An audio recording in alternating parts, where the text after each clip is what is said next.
Unless your firm's on Instagram, LinkedIn and all the rest of them, it somehow feels out of date and you could well be losing customers. For some of us, marketing online comes naturally, tapping into our natural creativity.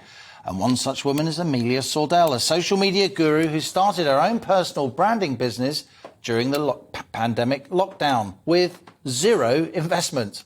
The business is now growing strongly and making money, turning over £1 million after accumulating over 100,000 followers, to whom Amelia offers free advice to those trying to build their own online brand. The company Klowt, with a K, has helped lots of businesses grow and stand out from the rest by using social media. So here she is with me in the studio, the personal branding expert, Amelia Sordell, my latest guest on Money Talks.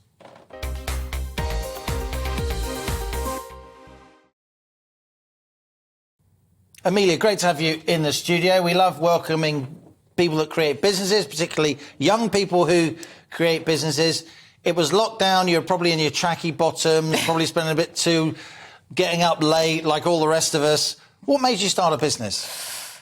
God, I think like a lot of people, I was sitting in the four walls of my home with my two crazy children who were also going insane. And I thought, like, is this really my life? Like, do I really want to be doing this, the rat race, working for someone else for the rest of my life? And so had a bit of a moment of madness, quit my job on a Friday, decided to start, safe job as well, I was about to get promoted into. Started my business on a Monday and by Thursday had my first 2 clients. And it's all been from It's all about belief? Yeah. Well, it's backing yourself? It is backing yourself, but also I'd started building my personal brand already up to that point, which I think is a really important point. So you're already quite into social media, Instagram and TikTok, I guess, and all the other stuff. TikTok's a recent addition, but LinkedIn definitely. Yeah. So in my prior role, I was helping businesses and founders of those businesses build their own personal brands because I could see the value of people buying from people, right? Yeah. We all know people do business with people. It's why you're sitting here today, because people want to speak to you and hear what you think. That's how we all buy things. So I could already see that way was going, like in marketing was going that way. And then the pandemic happened and all of a sudden we were sitting at home scrolling through our, phones, just desperate for some kind of connection with someone. So it made sense to me that I should start a business to help founders reach the people that they want to reach who are currently sitting at home scrolling through their phones. So say if I was a 55-year-old small business owner sitting at home watching On the Money with Liam Halligan on GBNews. Not only would I be very clever in my viewing habits, but I might be thinking about my business. And here I see a young woman into social media. I may still be thinking, social media? I don't need social media. What would you say to them? Look, I get a lot of those, so we'd be in good company. I think the reality is this, right? If you're running a business, sales is your bloodline. Yeah. Right? You need to make as much money as possible so then you can pay your staff, so then you can profits, etc. The reality is you only have 24 hours in a day. You only have 24 hours in a day. Your sales team only have 24 hours in a day. So there's only so many phone calls, so many connections you can make in that time. Social media enables you to have an infinite number of conversations, like forever, right? I can reach millions of people with just one tweet, with just one LinkedIn post. To reach 1 million people over the phone, that would take more than my lifetime. So a business owner who's a bit older, even if they've no interest in social media themselves, their business really does need social media and they're seriously missing a trick if they don't have social media. Absolutely. And it's not just about having a website, is it? It's about using the likes of Twitter, using the likes of LinkedIn, Instagram and many other applications to get your name and the link to your website out there. Absolutely. And to kind of touch on that point, it's not just about being on every channel. It's a bit about being on the channels that your customer is on, right? So if your business sells B2B, you're much more... Business to business. Correct. You're much better off in being on LinkedIn because other businesses are on that platform, right?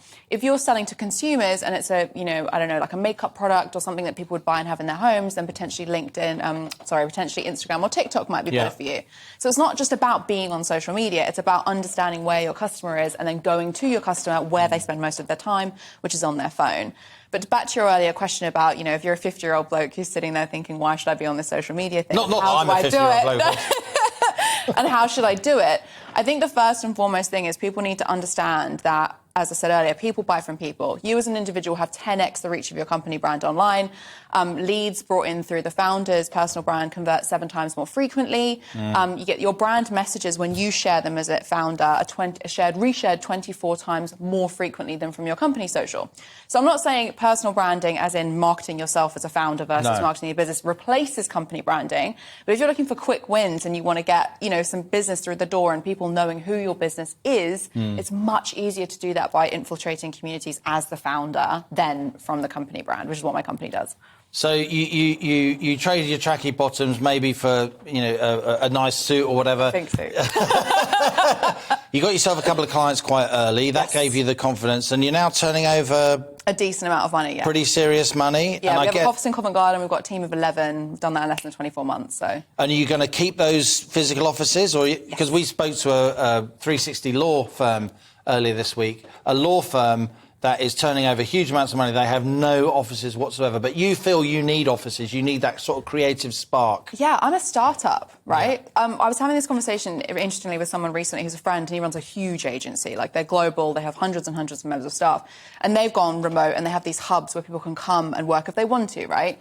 But for me, that's not going to work because my business is brand new. Like, we don't have a culture yet, so we have to build one together. Yeah.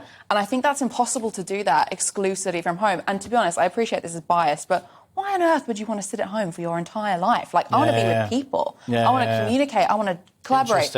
And also, you've got to think of the knowledge sharing, right? You learn so much from osmosis and being in an office and just listening to people's conversations. You don't get that from home. Yeah. So what's the future? How big could Klowt be? Good name. Klowt, yeah, everyone says that, thanks.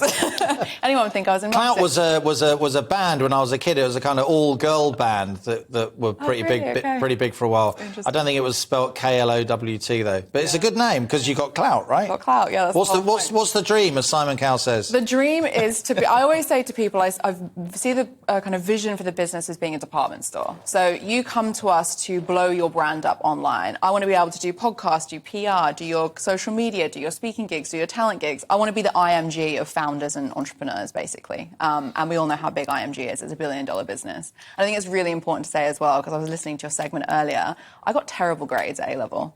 Awful. And I'm sitting here now having built a business. I was 30 when I started it, 32 in next week, and have done, good things, I think, so far. You don't need to worry too much about your grades. And again, your university segment, I think university is a completely broken system, but maybe we can talk about that another time. Well, Amelia Sordell, founder of Klowt, my latest guest on Money Talks. I wouldn't bet against you.